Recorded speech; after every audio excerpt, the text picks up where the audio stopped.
Welcome to ground zero of Hezbollah's assault on northern Israel.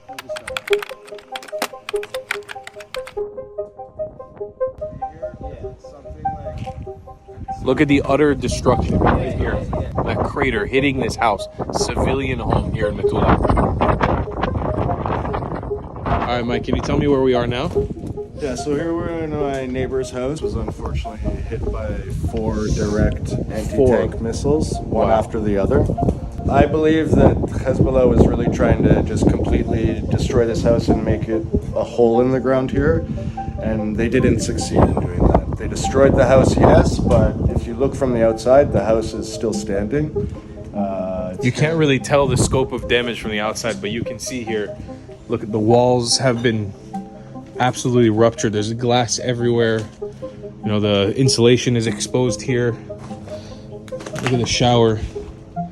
Absolutely destroyed. And Mike, we can see from inside of the house an insane view of southern Lebanon, right? There is El Khayam, okay, right in front of us. And this is, you can see it's pretty much on the same level as us. So there it was like basically an easy launching pad for Hezbollah to shoot these anti-tank missiles. It turned all of Metula into a shooting range and practice ground for Hezbollah. And down there is the destroyed village of Kfar that Israel also pretty much is in control of at the moment, and you can see just utter destruction down there. From the top here, you can even see, look at more roofs destroyed down there. This is Mike's house. This is absolutely crazy. Even with the Iron Dome, okay? This stuff is flying in the air and comes down. Like, if that hits you, you're done. That's a piece of Hezbollah rocket shrapnel Hezbollah rocket by a child's playground. Yeah. In a residential, you're not army. No. This is a residential civilian home. This is not a base. This is not. That's a civilian home. I'm a Canadian, you know. I'm a peaceful person. I want to show you guys the effects of inside a bomb shelter from an anti-tank missile that was fired by Hezbollah on a civilian home. This is what this looks like. Imagine this is inside of the safe room. This is a children's playroom. This mess was caused by just the sound boom from rocket fire in the surrounding area. Well, we're gonna go into the room that was damaged the most, pretty much here. This was our kids' like physical play area. We turned this into like a mini tennis court, mini basketball, mini hockey. Okay, and my son and I and him and his friends and my daughter, they would all play here. It's been like completely damaged. And did any rockets directly hit here in this room? No, so this is again, just from the boom effects from That's surrounding. crazy. Mostly from our neighbor who is directly above us. Wow. You can go in here and see like... Look how destroyed everything is. Wow. Just like more like shingles exposed, like rain getting through, animals, you name it.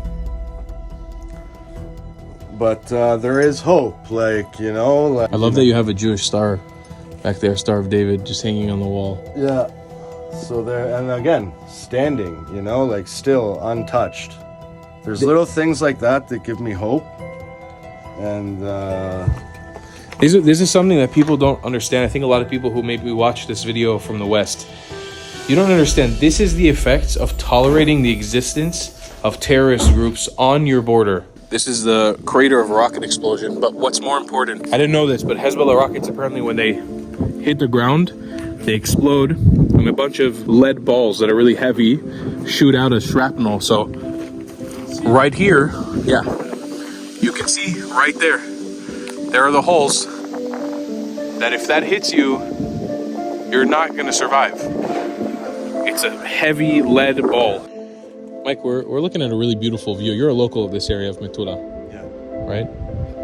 I'm just curious, because I know there is army infrastructure in the north of Israel, but would you qualify this as army?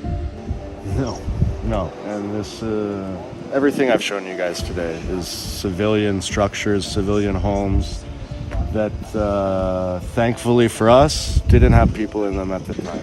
We have the IDF, the Israeli Defense Forces, okay? Whereas all of our enemies are completely on the offensive against us. We just want to live here in peace and defend ourselves. And I believe that we have a right to defend ourselves. Nobody else in the world would stand for this sort of attack on civilian structures.